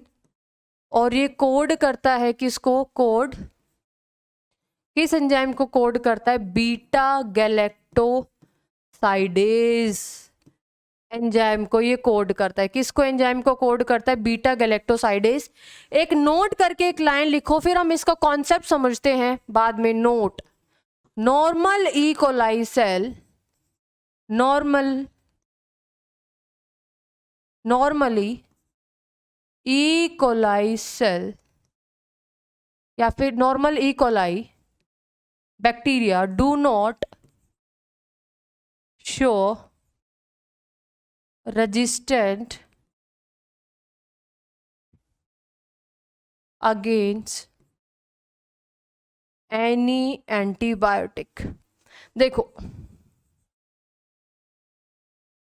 बहुत आसानी से हम ये समझेंगे कि एक नॉर्मल ई कोलाई है, ठीक है, अगर आप उसको किसी भी एंटीबायोटिक के अंदर रख देते हो, चाहे वो एम्पिसिलिन है, ठीक है, या फिर कोई भी ऐसा सोल्यूशन है जिसके अंदर एंटीबायोटिक है, चाहे कोई भी, चाहे वो एम्पिसिलिन हो, टेट्रासाइक्लिन हो, केनामाइसिन हो, तो वो ग्रोथ नहीं होगी, उसकी क्या हो जाएगी, डेथ हो जाएगी, ठीक है। अब किस तरीके से हम इनको सिलेक्टेबल मार्कर की तरह यूज करते हैं, पहले हम वो समझेंगे। पहले आप एक स्टोरी समझो, ठीक है, और उसके बाद हम आगे की कहानी समझेंगे। जस्ट सपोज एक मैंने यहाँ पे एक वेक्टर ले लिया, ठीक है, ये मैंने एक वेक्टर ले लिया, ठीक है, ये एक वेक्टर ले लिया, ठीक है, और इस वेक्टर के पास यहाँ पर एक एम्पिसिलिन रेजिस्टेंट जीन है और यहाँ पर एक टेट्रासाइक्लिन रेजिस्टेंट जीन है, ठीक है। मैं सिर्फ सिंपली बता रही हूँ, नॉर्मल जो ई कोलाई है वो किसी भी एंटीबायोटिक के अगेंस्ट रेजिस्टेंट शो नहीं करता। अब ये जो वेक्टर है, ठीक है, अगर हम इसको होस्ट सेल के अंदर ट्रांसफ़र करते हैं, ठीक है, और उसके पास कोई भी एंटीबायोटिक है, तो एम्पिसिलिन है चाहे टेट्रासाइक्लिन है, तो इसकी डेथ नहीं होगी। क्यों? क्योंकि इसके पास एम्पिसिलिन रेजिस्टेंट जीन है और इसके पास क्या है, टेट्रासाइक्लिन रेजिस्टेंट जीन है, ठीक है। जस्ट सपोज हमने क्या किया, अपना जो रिकॉम्बिनेंट जो अपना जो फॉरेन डीएनए है वो यहाँ पर ऐड किया। कहाँ पर ऐड किया? टेट्रासाइक्लिन रेजिस्टेंट जीन है जहां पर, वहां पर हमने इसको इंसर्ट किया, ठीक है। अब यहां पर हमने इसको इंसर्ट कर दिया, ठीक है, तो अब इसका मतलब क्या है, ये जो टेट्रासाइक्लिन जो रेजिस्टेंट जो जीन है, अब ये क्या हो गया, डिस्ट्रॉय हो गया। अब ये क्या हो गया है, डिस्ट्रॉय हो गया। इसका मतलब अब जो सेल है वो क्या नहीं शो करेगी, टेट्रासाइक्लिन के अगेंस्ट रेजिस्टेंट शो नहीं करेगी। क्यों? क्योंकि हमने अपना जो फॉरेन डीएनए यहाँ पर इंसर्ट कर दिया। अब ये जीन खत्म हो गया, तो इसका मतलब क्या है, इसकी रेजिस्टेंट प्रॉपर्टी अगेंस्ट टेट्रासाइक्लिन वो भी खत्म हो गई। मेरी बात समझ में आई? जस्ट सपोज अगर मैं अपना जीन ऑफ इंटरेस्ट, अगर मैं एम्पिसिलिन रेजिस्टेंट जीन है यहाँ पर इंसर्ट करती, ठीक है, तो क्या होता, तो हमारा एम्पिसिलिन रेजिस्टेंट जीन क्या होता, खत्म होता। अब जो नॉर्मल जो ये जो सेल है, हम इसको सेल के अंदर ट्रांसफर करते, ठीक है, तो ये जो सेल है वो उस सेल के अंदर अगर हम कोई भी एम्पिसिलिन सोल्यूशन अगर हम डालते, तो इसका मतलब क्या होगा, अब ये जो सेल है ये एम्पिसिलिन के अगेंस्ट रेजिस्टेंट शो नहीं करेगी। क्यों? क्योंकि इसका एम्पिसिलिन रेजिस्टेंट जीन क्या हो गया, खत्म हो गया, ठीक है। तो हम किस तरीके से पहचानते हैं कि रिकॉम्बिनेंट है या फिर नॉन रिकॉम्बिनेंट है, ठीक है, किस तरीके से हम इसको पहचानते हैं, तो उसके लिए हम पहले क्या समझेंगे, हम समझेंगे कि जो वेक्टर है, वेक्टर की स्ट्रक्चर क्या होती है, ऑलराइट। उसके बाद फिर हम आएंगे अपने सिलेक्टेबल मार्कर के ऊपर, क्योंकि अभी आपको ये नहीं पता कि एम्पिसिलिन रेजिस्टेंट जीन क्या है, टेट्रासाइक्लिन रेजिस्टेंट जीन क्या है ना। तो एक्चुअली एम्पिसिलिन रेजिस्टेंट जीन और टेट्रासाइक्लिन रेजिस्टेंट जीन क्या होते हैं बच्चे, ये है मतलब ये जीन है जो कि रेजिस्टेंट प्रोवाइड करते हैं। नॉर्मली कोलाई सेल की तो डेथ हो जाएगी, ठीक है, लेकिन टेट्रासाइक्लिन रेजिस्टेंट जीन और एम्पिसिलिन रेजिस्टेंट जीन का मतलब क्या है कि अब कोई भी एम्पिसिलिन जो कैरिंग सोल्यूशन है, टेट्रासाइक्लिन कैरी सोल्यूशन है, उनका कुछ नहीं बिगाड़ पाएंगे सेल का। क्यों? क्योंकि इसके पास एम्पिसिलिन रेजिस्टेंट जीन है और इसके पास क्या है, टेट्रासाइक्लिन रेजिस्टेंट जीन है, ठीक है। तो आइए सबसे पहले हम एक बार समझ लेते हैं किसके बारे में, सबसे पहले हम समझ लेते हैं कि वेक्टर जो मोस्ट कॉमनली यूज्ड जो वेक्टर है, ठीक है, उस वेक्टर को हम क्या बोलते हैं, PBR322, ठीक है। इस वेक्टर की पहले हम क्या समझते हैं, इस वेक्टर का हम पहले समझेंगे कि स्ट्रक्चर क्या होती है। तो जो P है बच्चे, ये किसको रिप्रेजेंट करता है, ये प्लाज्मिड को रिप्रेजेंट करता है, ठीक है। जो B एंड R ये कौन है बच्चे, साइंटिस्ट हैं, यानी कि बॉलिवर एंड रॉड्रिगेज, ठीक है, ये क्या है बच्चे, साइंटिस्ट हैं। और जो 322 क्या है बच्चे, ये टेस्ट नंबर बोल दो आप, या फिर टेस्ट ट्यूब नंबर बोल दो, या फिर एक्सपेरिमेंट नंबर आप बोल सकते हो, ठीक है। अब हम वेक्टर PBR322 की हम क्या देखते हैं, स्ट्रक्चर देखते हैं, और उसके बाद हम आगे की कहानी शुरू करेंगे, ठीक है। आइए, तो अब एक बार मैं इसकी फिर से कैरेक्टरिस्टिक्स लिखवाऊं क्या, या फिर आपको पता है? वेक्टर है, वेक्टर की क्या क्या कैरेक्टरिस्टिक्स होंगी बच्चे? एक तो ये होगा डबल स्टैंडर्ड, मैं फिर से लिखवा देती हूँ, ठीक है। एक तो ये क्या होगा, डबल स्टैंडर्ड होगा, ठीक है। दूसरा डबल स्टैंडर्ड डीएनए होगा, ठीक है। दूसरा क्या होगा, एक्स्ट्रा क्रोमोसोमल होगा, ठीक है, एक्स्ट्रा क्रोमोसोमल होगा, ठीक है। सर्कुलर होगा एंड ऑटोनोमसली सेल्फ रेप्लिकेटिंग होगा, ऑटोनोमसली सेल्फ रेप्लिकेटिंग होगा, ठीक है। तो ये सबसे पहले जो आर्टिफिशियली जो डिजाइंड जो वेक्टर है वो क्या है, PBR 322, ठीक है। आर्टिफिशियली डिजाइंड वेक्टर है। चलिए आओ इसके बारे में हम समझते हैं, इसके बारे में हम समझते हैं, ठीक है।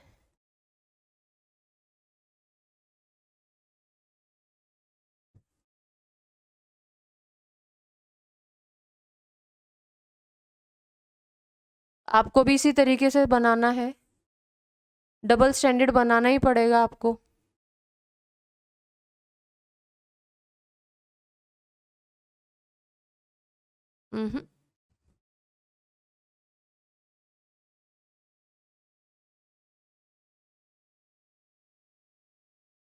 ऑलराइट, आओ ये हम स्ट्रक्चर बनाते हैं PBR 322 का, ठीक है। तो PBR 322 के पास ये आर्टिफिशियली डिजाइंड वेक्टर है जो कि बॉलिवर एंड रोड्रिग्यूज ने बनाया था, ठीक है। इसकी फुल फॉर्म मैंने लिखवा दी है, ऑलराइट। अब देखो इसके पास क्या होगा, एक तो होगा एम्पिसिलिन रेजिस्टेंट जीन, ठीक है। दूसरा क्या होगा, टेट्रासाइक्लिन रेजिस्टेंट जीन। अब एम्पिसिलिन रेजिस्टेंट जीन के पास, ठीक है, यहाँ पर सीक्वेंस होगी 2 रेस्ट्रिक्शन एंडोन्यूक्लियस एंजाइम के लिए, यहाँ पर भी सीक्वेंस होगी 2 रेस्ट्रिक्शन एंडोन्यूक्लियस एंजाइम के लिए। लेकिन मैंने पहली कैरेक्टरिस्टिक्स क्या बताई थी, पहली कैरेक्टरिस्टिक्स बताई थी कि यहाँ पर रेप्लिकेशन शुरू होगा उसके लिए क्या होनी चाहिए, ओराई साइट होनी चाहिए, ठीक है। जहाँ से रेप्लिकेशन शुरू होगा वो साइट कौन सी होगी बच्ची, ओराई साइट, ठीक है। तो जस्ट समझो ये क्या है, एक ओराई साइट है, ठीक है। अब एम्पिसिलिन रेजिस्टेंट जीन है, यहाँ पर एम्पिसिलिन रेजिस्टेंट जीन है, यहाँ पर रिकॉग्निशन सीक्वेंस होगी 2 रेस्ट्रिक्शन एंडोन्यूक्लियस के लिए, और टेट्रासाइक्लिन रेजिस्टेंट जीन है, यहाँ पर 2 रेस्ट्रिक्शन एंडोन्यूक्लियस के लिए क्या होगी, रिकॉग्निशन सीक्वेंस होगी। अब देखो कौन कौन से होंगे, ये होंगे बच्चे PST first and PVU first, ठीक है। और टेट्रासाइक्लिन के पास कौन कौन से होंगे बच्चे, BAMH1 एंड SAL1, ठीक है। और मैंने आपको बताया था कि यहाँ पर क्या होना चाहिए, एक और चीज होनी चाहिए जिसको हम क्या बोलते हैं, ROP, ठीक है। और यहाँ पर रेस्ट्रिक्शन एंडोन्यूक्लियस कौन सा होगा बच्चे, किसके लिए रिकॉग्निशन सीक्वेंस होगी, PST सेकंड के लिए, ठीक है। और 3 और एंजाइम्स के लिए यहाँ पे रेस्ट्रिक्शन एंडोन्यूक्लियस, 3 और रेस्ट्रिक्शन एंडोन्यूक्लियस एंजाइम के लिए यहाँ पे रिकॉग्निशन सीक्वेंस होगी, ठीक है। और वो कौन कौन से होंगे मैं यहाँ पे आपको बता देती हूँ, और ये होंगे ECO R1, ठीक है, CLA1, हीन D3, ठीक है। और ये आप याद रख सकते हो इनकलाब जिंदाबाद से, ठीक है। इनकला यानी कि ECOR first, CLA first and हीन D3, ठीक है। और ये आपकी क्या हो गई, आपकी स्ट्रक्चर हो गई किसके लिए, PBR 322, किसके लिए स्ट्रक्चर हो गई आपकी, PBR 322 की ये क्या हो गई, स्ट्रक्चर हो गई। मेरी बात समझ में आई, यानी कि कितने PBR 322 के पास कितने रेस्ट्रिक्शन एंडोन्यूक्लियस एंजाइम के लिए रेस्ट्रिक्शन साइट है, PST first, PVU first, BMH1, SAL1, यानी कि 4, 5, 6, 7, 8, ठीक है। एक ओराई साइट है, एक ROP है, और 2 इसके अंदर रेजिस्टेंट जीन है, यानी कि 2 सिलेक्टेबल मार्कर्स है, एम्पिसिलिन रेजिस्टेंट जीन और दूसरा टेट्रासाइक्लिन रेजिस्टेंट जीन। ये कॉमन सी स्ट्रक्चर है आपकी वेक्टर PBR 322 की, ठीक है। लेकिन अब हम किस पे ऊपर बात कर रहे थे, हम बात कर रहे थे सिलेक्टेबल मार्कर्स की, ठीक है। सिलेक्टेबल मार्कर्स क्या होंगे बच्चे, आपके एंटीबायोटिक रेजिस्टेंट जीन होंगे। सिलेक्टेबल मार्कर्स क्या होंगे, एंटीबायोटिक रेजिस्टेंट जीन, ठीक है। अब यहाँ पर जो selectable marker antibiotic resistant gene होंगे, यानी कि एम्पिसिलिन रेजिस्टेंट जीन और टेट्रासाइक्लिन रेजिस्टेंट जीन। अगर अगर मैं अपना जीन ऑफ इंटरेस्ट BAMH1 यहाँ, अगर मेरा जो जीन ऑफ इंटरेस्ट है अगर मैं यहाँ पर इंट्रोड्यूस करती हूँ, इसका मतलब क्या होगा, टेट्रासाइक्लिन रेजिस्टेंट जीन खत्म हो गया, ठीक है। तो इसका मतलब क्या है, अगर मैं इस वेक्टर को फिर यहाँ पर जीन ऑफ इंटरेस्ट अपना इंट्रोड्यूस करूंगी और फिर इस वेक्टर को, रिकम्बिनेंट DNA को होस्ट सेल के अंदर अगर मैं ट्रांसफर कर रही हूँ, होस्ट सेल के अंदर मैं ट्रांसफर कर रही हूँ और वहां पे मैं अगर टेट्रासाइक्लिन कंटेनिंग मीडियम के अंदर इसको मैं ग्रो कराऊंगी, तो इसका मतलब क्या है, ये टेट्रासाइक्लिन के अगेंस्ट इसकी जो रेजिस्टेंट जो शो करता है वो शो नहीं करेगा। क्यों? क्योंकि जो टेट्रासाइक्लिन रेजिस्टेंट जीन अब क्या हो गया है, खत्म हो गया। सेम इसके ऊपर एप्लीकेबल है, अगर मैं अपना जीन ऑफ इंटरेस्ट, अगर मैं एम्पिसिलिन रेजिस्टेंट जीन यहां पर अगर कहीं पर इंसर्ट करती हूं, तो इसका मतलब है कि ये वाला जो जीन है, एम्पिसिलिन रेजिस्टेंट जीन है, ये खत्म हो गया। अब इसके टुवर्ड, इसके अगेंस्ट रेजिस्टेंट शो नहीं करेगा सेल। ये बात समझ में आई? अब इसको किस तरीके से हम और अच्छे से समझ सकते हैं, मेरी बात सुनना, ठीक है। बहुत आसान तरीका है। देखो, दो चीज है आपके पास, ठीक है। यानी कि ये तो हो गया है आपका वेक्टर, ठीक है, ये क्या हो गया है आपका वेक्टर, ऑल राइट। और ये आपकी क्या है, बैक्टीरियल सेल है, ठीक है। ये क्या है बच्चे, बैक्टीरियल सेल है, ठीक है। मैं बहुत आसान तरीके से समझाने वाली हूँ। इसका बैक्टीरिया का क्रोमोसोमल DNA, ठीक है, इसका बैक्टीरिया का क्रोमोसोमल DNA।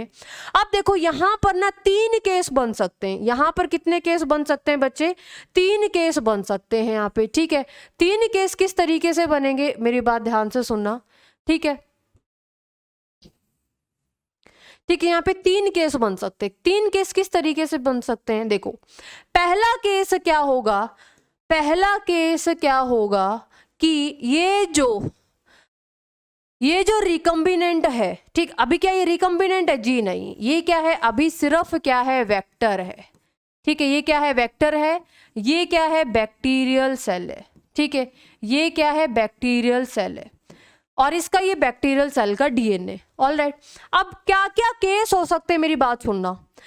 पहला केस क्या हो सकता है, पहला केस क्या हो सकता है, ये सिर्फ वेक्टर इसके अंदर आए, या फिर ये जो बैक्टीरियल सेल है इस वेक्टर को ले ही ना। पहला केस, पहला केस, बैक्टीरियल सेल एक होस्ट सेल है, ठीक है, बैक्टीरियल सेल एक होस्ट सेल है, ये वेक्टर को एक्सेप्ट ही नहीं कर रही, तो इसका मतलब क्या होगा, इसके अंदर सिर्फ अपना खुद का ही क्या है, बैक्टीरियल क्रोमोसोम है, ऑलराइट। तो इसका मतलब ये जो सेल कहलाएगी, ये क्या कहलाएगी, ये कहलाएगी नॉन ट्रांसफॉर्मेंट, ठीक है, नॉन ट्रांसफॉर्मेंट। नॉन ट्रांसफॉर्मेंट का मतलब है, देखो, नॉन ट्रांसफॉर्मेंट क्या है, मतलब जैसी बैक्टीरियल सेल है वैसे ही बैक्टीरियल सेल रहेगी, इसने वेक्टर को लिया ही नहीं, ठीक है, वेक्टर को इसने लिया ही नहीं। पहली बात तो ये हो गई।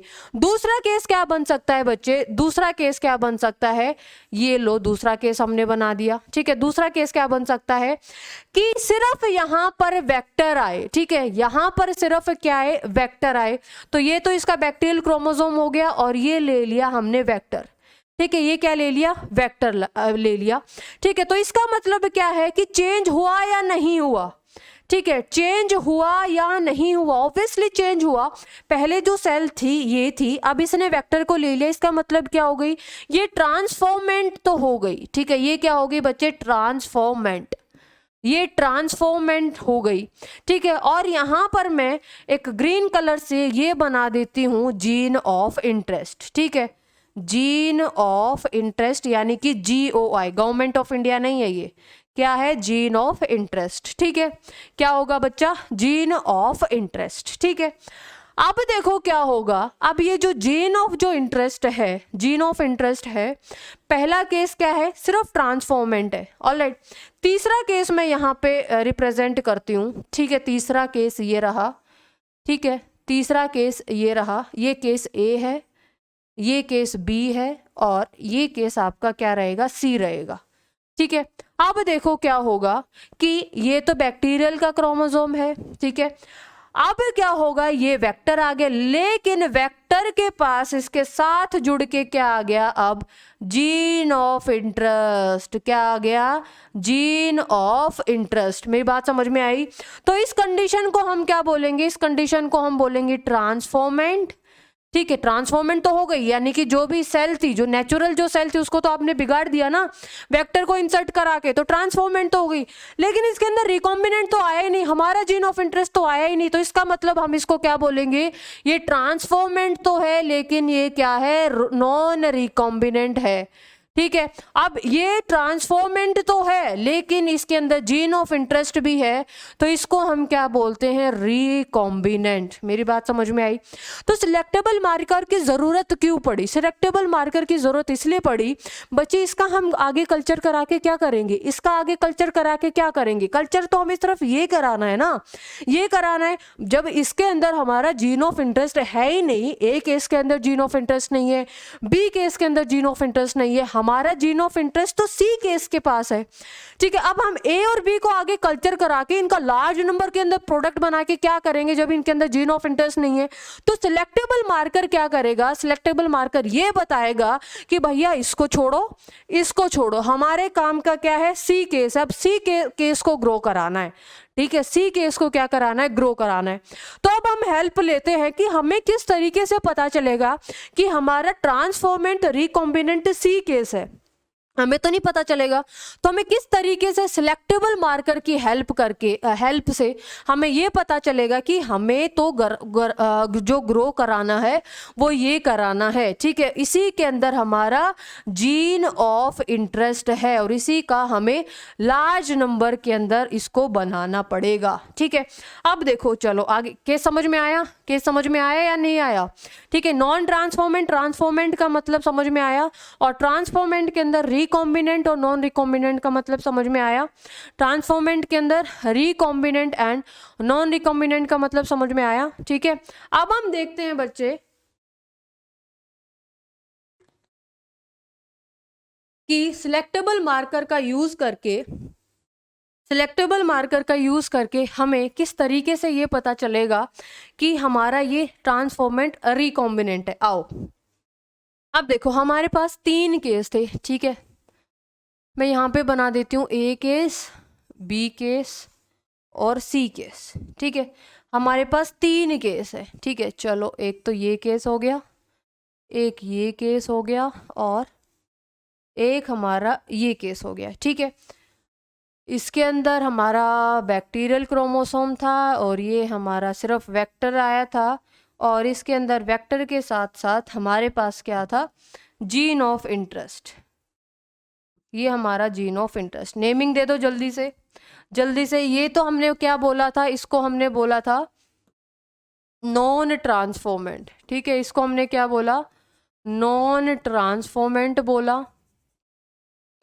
ठीक है, इसको हमने बोला नॉन रिकॉम्बिनेंट ट्रांसफॉर्मेंट। ठीक है, और इसको हमने क्या बोला, रिकॉम्बिनेंट ट्रांसफॉर्मेंट।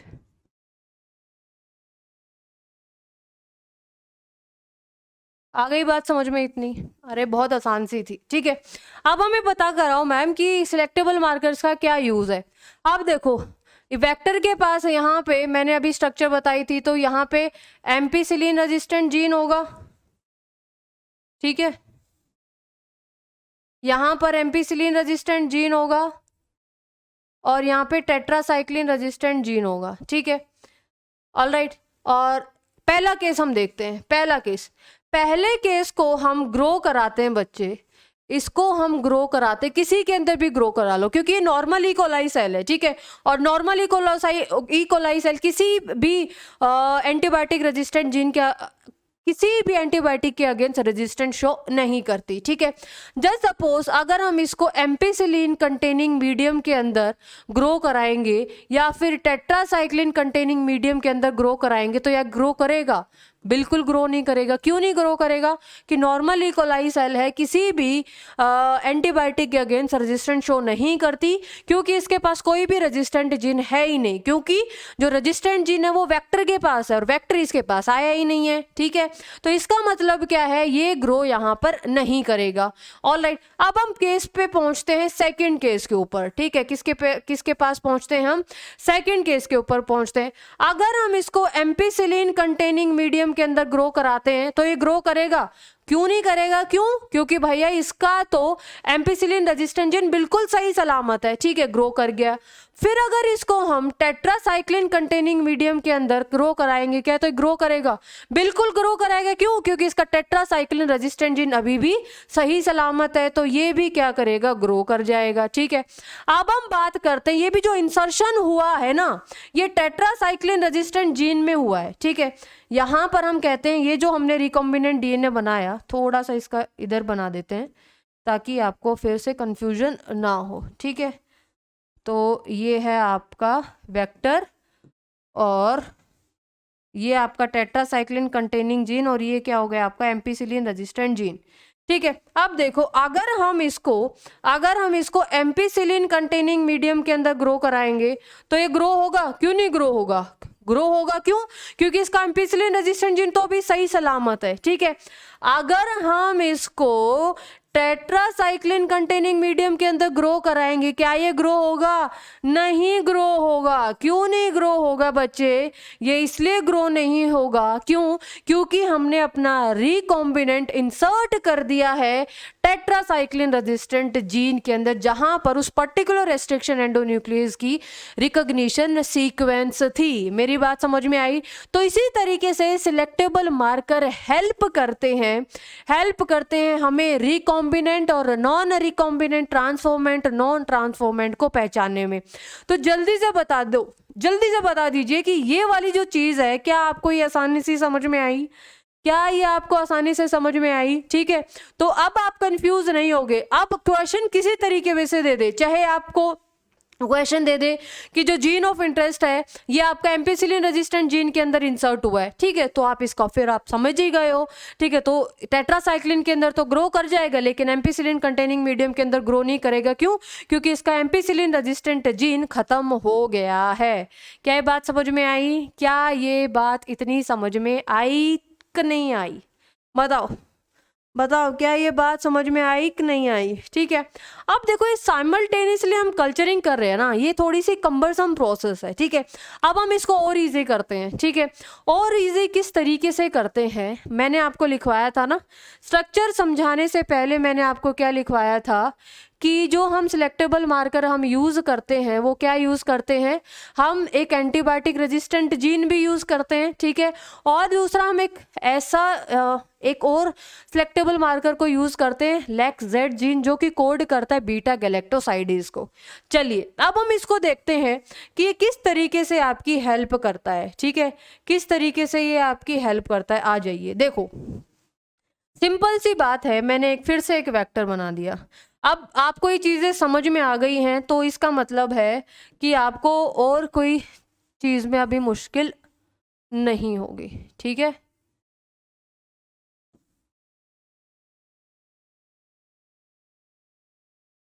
ये आपका हो गया है वेक्टर, ठीक है, ये हो गया है आपका वेक्टर, प्लाज्मिड बोलो, वेक्टर बोलो।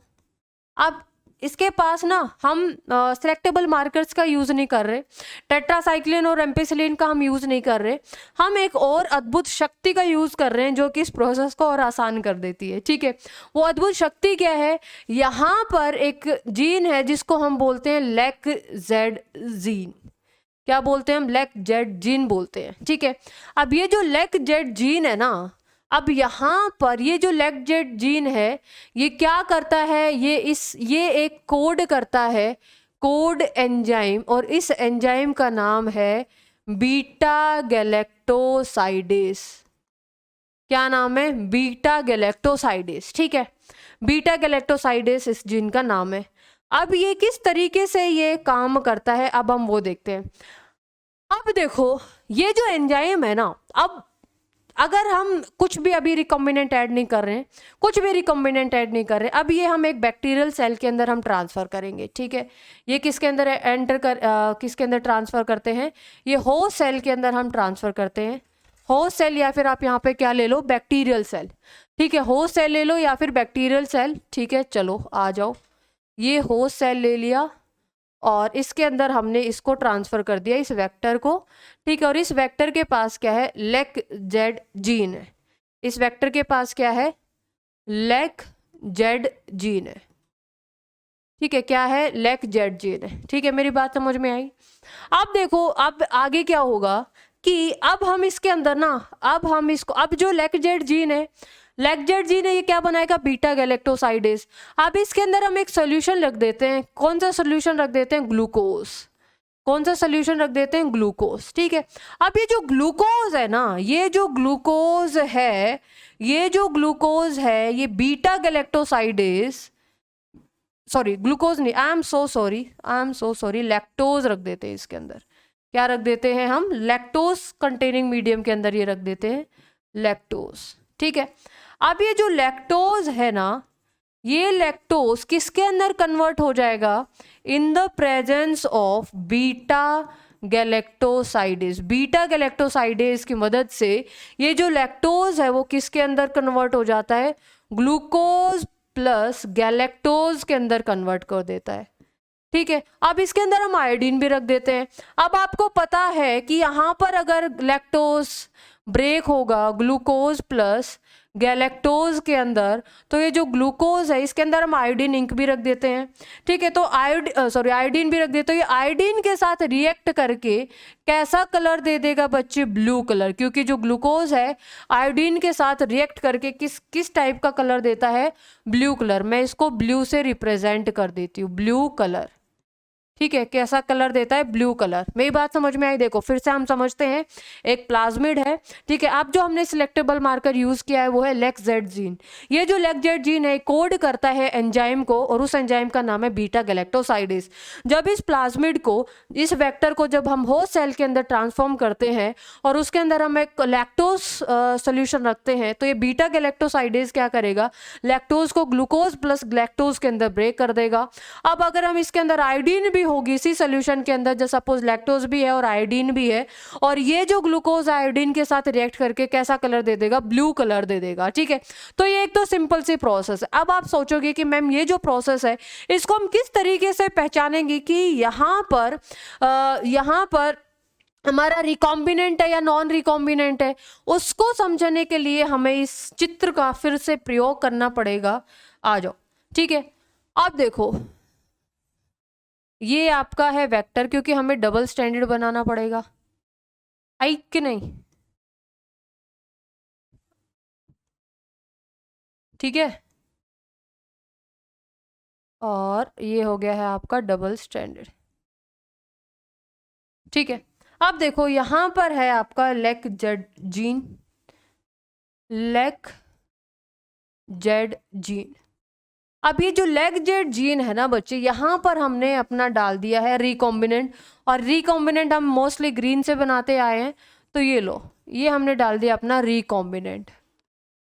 ठीक है, जैसे ही हमने अपना रिकॉम्बिनेंट नहीं, यहाँ पे हम अपना जीन ऑफ इंटरेस्ट डाल देते हैं। ठीक है, यहाँ पर हम क्या डाल देते हैं, अपना जीन ऑफ इंटरेस्ट। ठीक है, जीन ऑफ इंटरेस्ट यहाँ पे हम डाल देते हैं, तो क्या होगा बच्चे, अब इसको अगर हम होस्ट सेल के अंदर अगर हम इसको डालते हैं, ठीक है, तो ये रही आपकी होस्ट सेल। ठीक है, ये होस्ट सेल है, और इस होस्ट सेल के अंदर अब ये आया है वेक्टर, ये वेक्टर लगा लो। ठीक है, ये वेक्टर है। अब इसका लेक जेड जीन है, यहाँ पर हमने अपना जीन ऑफ इंटरेस्ट डाल दिया, तो इसका मतलब क्या होगा बच्चे, ये जो लेक जेड जीन है ये तो हो गया है खत्म। ठीक है, ये हो गया हमारा GOI, जीन ऑफ इंटरेस्ट। ठीक है, अब हमने जीन ऑफ इंटरेस्ट जहां डाला है लेक जेड जीन है जहां पर, ठीक है, इसका मतलब जो लेक जेड जीन है वो हो गया है तबाह।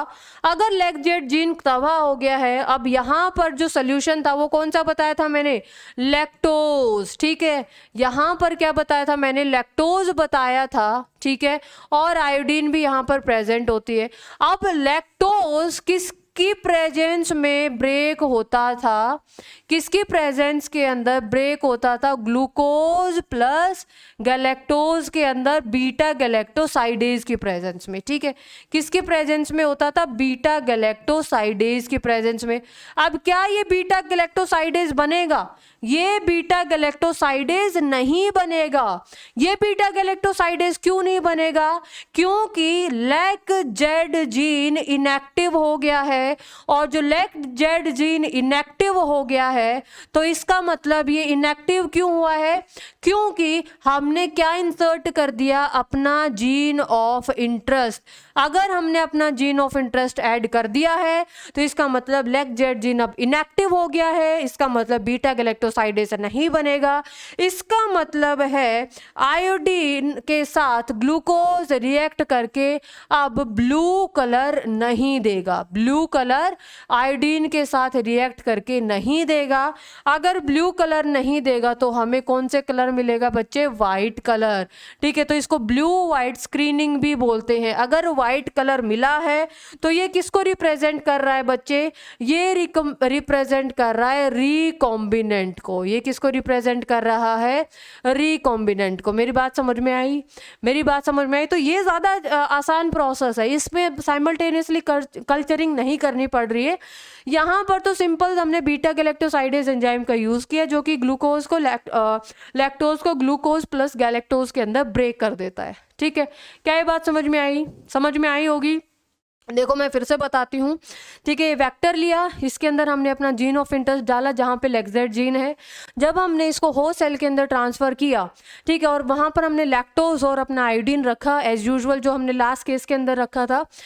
अब हमने अपना जीन ऑफ इंटरेस्ट डाला है तो इसका मतलब क्या होगा कि ये जो लैक्टोज है ग्लूकोज प्लस गैलेक्टोज के अंदर कन्वर्ट नहीं हो पाएगा। क्यों? क्योंकि लैक्जेड जीन इनएक्टिव हो गया है। अगर लैक्जेड जीन इनएक्टिव हो गया इसका मतलब क्या होगा?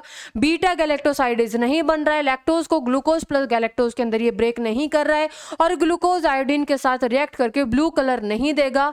और हमें कैसी कॉलोनीज मिलेंगी? व्हाइट कलर की कॉलोनीज मिलेंगी। और ये जो व्हाइट कलर है, ठीक है, ये किसको रिप्रेजेंट करेगा? ये रिप्रेजेंट करेगा रिकॉम्बिनेंट को। ठीक है, और यहाँ पर ही आप ऐड कर सकते हो कि ये जो हमें ब्लू कलर मिलेगा, ये जो ब्लू कलर है ये किसको रिप्रेजेंट कर रहा है? ब्लू कलर ये रिप्रेजेंट कर रहा है नॉन रिकॉम्बिनेंट को।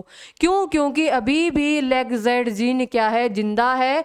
और जिंदा इसलिए है क्योंकि अभी भी रिकॉम्बिनेंट यहाँ पर अभी भी यहाँ पे अपना जीन ऑफ इंटरेस्ट नहीं आया है। क्या ये बात समझ में आई? क्या ये बात समझ में आई? तो ये पूरी की पूरी कहानी है। अब हम नेक्स्ट क्लास के अंदर देखेंगे कि वेक्टर्स के टाइप क्या क्या हैं। ठीक है, वेक्टर्स के टाइप क्या क्या हैं, कॉम्पेटिबल होस्ट के बारे में देखेंगे। क्योंकि आज की जो लेक्चर है आप इसको ध्यान से पढ़ना। ठीक है, हम कहीं नहीं भागे जा रहे, आराम से करेंगे। वेक्टर को हम, वेक्टर का मतलब आपको समझ में आ गया किस तरीके से हम इसका यूज़ करते हैं।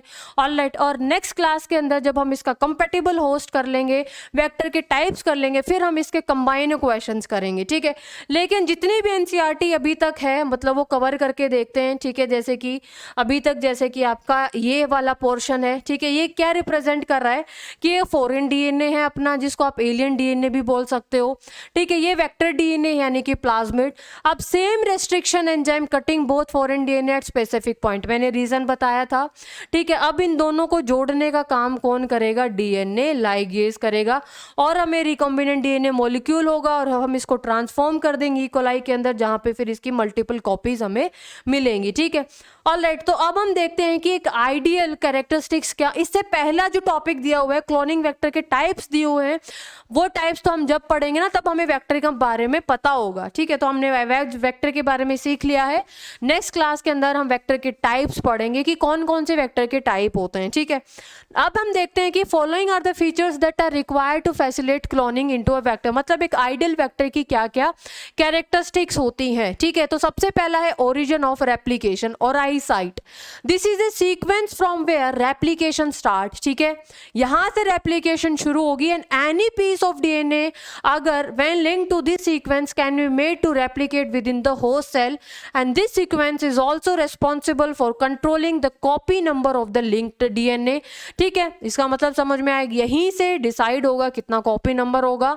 Alright, and so if one wants to recover many copies of the target DNA it should be cloned. उस वेक्टर के अंदर क्लोन होनी चाहिए जो कि जिसका ओराई साइट सपोर्ट करता है एक हाई कॉपी नंबर को। ठीक है, सेकंड बात करते हैं हम सिलेक्टेबल मार्कर की। In addition to Orai vectors के पास पास क्या होना चाहिए, एक सिलेक्टेबल मार्कर। पूरी की पूरी कहानी बताइए, अब मत बोलना समझ में आया है नहीं आया, ठीक है। Which helps in identifying and eliminating non transformant and selectively permitting growth of transformant, ठीक है। अब ट्रांसफॉर्मेशन क्या होती है, एक ऐसा प्रोसीजर होता है through which a piece of DNA को इंट्रोड्यूस करते हैं होस्ट सेल के अंदर, ठीक है। Normally the gene encoding resistant to antibiotics, जैसे कि एम्पिसिलिन, क्लोराम्फेनिकोल, टेट्रासाइक्लिन, केनेमाइसिन और considered as useful selectable marker for E coli. Normal, ये लाइन बहुत ज़्यादा इंपॉर्टेंट है कि normal E coli do not carry any resistance against any of this biotic antibiotic, तभी तो हम इसको एज अ सिलेक्टेबल मार्कर यूज़ कर सकते हैं, ठीक है। ये ई कोलाई ये बहुत ज़्यादा इंपॉर्टेंट है, ठीक है। डायरेक्ट आपसे क्वेश्चन पूछ सकते हैं, ठीक है। डायग्राम बेस्ड क्वेश्चन आ सकता है कि PBR 322 का आप डायग्राम बनाओ, ठीक है। तो इसके पास क्या है, PVU एम्पिसिलिन रेजिस्टेंट जीन के पास क्या क्या है, PVU first and PST first के लिए रेस्ट्रिक्शन साइट है। टेट्रासाइक्लिन के पास BMH1 और SAL1 के लिए है। ROP के पास PVU सेकंड के लिए, और आई साइट है EcoR1, CLA1 एंड HindD3। ये तीन टोटल कितनी रेस्ट्रिक्शन साइट होगी बच्चे, 1 2 3 4 5 6 7 और 8, ठीक है। 8 रेस्ट्रिक्शन साइट है। 2 एंटीबायोटिक रेजिस्टेंट जीन है यानी कि सिलेक्टेबल मार्कर है, कोराई साइट है और ROP है, ठीक है। और ROP के बारे में यहाँ पे लिखा हुआ है, ROP codes for the protein that are involved in the replication of the plasmid. All right, अब हम बात कर लेते हैं क्लोनिंग साइट्स की, ठीक है। In order to link the alien DNA vectors need to have a very few, यानी कि बहुत कम, और एक हो गई तो सबसे बढ़िया बात है, ठीक है। Preferably single recognition site for commonly use restriction enzyme. Presence of more than one recognition site within the vector will generate the several fragments which will complicate कर देगा जीन क्लोनिंग को। The ligation of alien DNA is carried out at restriction site present in one of the 2 antibiotic resistant gene, ठीक है। For example you can ligate कर सकते हो foreign DNA को eight BMH1 site, ठीक है, of tetracycline resistant gene in the vector PBR 322। अब ये पूरी की पूरी कहानी बता रहे हैं कि कौन किस तरीके से हम एलिमिनेट करते हैं। The recombinant plasmid will lose tetracycline, अगर वहां पर टेट्रासाइक्लिन रेजिस्टेंट जीन जहां पर है वहां पर अगर हम इंसर्ट कर रहे हैं तो जो नॉर्मल है रिकॉम्बिनेंट प्लाज्मिड वो किसके लिए लूज कर देगा, tetracycline resistant gene due to insertion of foreign DNA, but can still be selected out from the non recombinants one by plating the transformation on the tetracycline containing medium, ठीक है। The transformants growing on the ampicillin containing medium are then transformed on a medium containing tetracycline.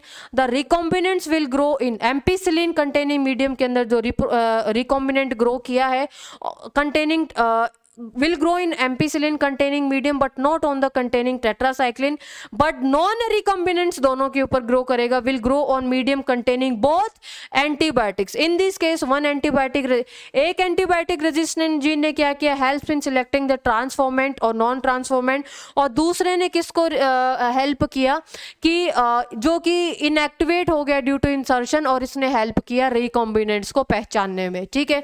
मेरी बात समझ में आई, मैंने पूरा procedure आपको समझाया है, और ये किसी तरीके से भी आप यूज कर सकते हो, ठीक है। पहले अगर आप इंसर्ट कराते हो टेट्रासाइक्लिन के अंदर, ठीक है, अगर आप एम्पिसिलिन के अंदर ग्रो कराओगे तो ग्रो होंगे, ठीक है। टेट्रासाइक्लिन के अंदर वही ग्रो होगा जो कि नॉन रिकॉम्बिनेंट है, तभी लिखा है नॉन रिकॉम्बिनेंट दोनों मीडियम के अंदर ग्रो करते हैं, लेकिन जो रिकॉम्बिनेंट है वो सिर्फ एक ही कल्चरिंग प्लेट के ऊपर ग्रो करेगा। ऑलराइट, अब हम बात करते हैं selection of recombinant due to inactivation of activating. एक कंबरसम प्रोसेस है, हॉचपॉच प्रोसेस है, क्योंकि simultaneously plating on 2 plates having different antibiotics थोड़ी सी एक हॉचपॉच प्रोसेस होती है, इसलिए हम इसका अल्टरनेटिव ढूंढते हैं, ठीक है। Therefore selectable markers have been developed which differentiate recombinant और नॉन रिकॉम्बिनेंट्स को हम किस तरीके से भी अलग कर सकते हैं on the basis of their ability to produce colour in the presence of chromogenic substrate. In this recombinant DNA is inserted within the coding sequence of enzyme beta galactosidase. This result, अगर beta galactosidase वहां पे insert कर रहे हैं तो इसका मतलब क्या है, लेक-जेड जीन इनएक्टिव हो गया। This result in inactivation of the gene of synthesis of this enzyme, जो कि जिसको हम इंसर्शनल इनएक्टिवेशन का मतलब क्या है कि हमने कुछ इंसर्ट किया है, यानी कि अपना फॉरेन डीएनए इंसर्ट किया है, जिसकी वजह से वो जीन अब इनएक्टिव हो गया है। The presence of chromogenic substrate gives blue coloured colonies. अगर ब्लू कलर्ड कॉलोनीज आई है मिला है तो हमें क्या उससे मतलब निकालना है, the plasmid in the bacteria does not have any insert. ठीक है, प्रेजेंस ऑफ इंसर्ट, अगर हमने इंसर्ट कर दिया इसका मतलब वो जीन इनएक्टिव हो गया, इसका मतलब बीटा गैलेक्टोसाइडेज एंजाइम नहीं बन रहा है, इसका मतलब हमें व्हाइट कलर कॉलोनीज मिलेंगी। और जो व्हाइट कलर है ये किसको रिप्रेजेंट कर रहा है, आपका रिकॉम्बिनेंट्स को रिप्रेजेंट कर रहा है। ठीक है, तो ये था आज आपका प्यारा सा लेक्चर जिसके अंदर हमने पूरी की पूरी वेक्टर की कहानी खत्म की है। ठीक है, तो यहां से आपका वेक्टर से रिलेटेड जो आपका सेकंड टूल है, इसकी थोड़ी सी कुछ बातें बच गई हैं, जिसके अंदर टाइप्स हम पढ़ेंगे। ठीक है, क्लोनिंग वेक्टर के। ठीक है, और उसके बाद हम पढ़ेंगे अपना कंपैटिबल होस्ट के बारे में। ऑलराइट, और कंपैटिबल होस्ट अगर कंपैटिबल हो गया इसका मतलब हमें ढेर सारे प्रोडक्ट्स हमें मिलने वाले हैं।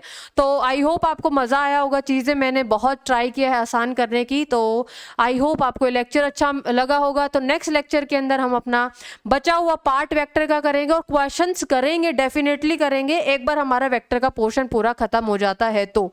ठीक है, फिर हम अपना कंपैटिबल होस्ट करेंगे। मिलते हैं नेक्स्ट लेक्चर के अंदर, तब तक अपना ध्यान रखिए, मुस्कुराते रहिए। Thank you so much, take care.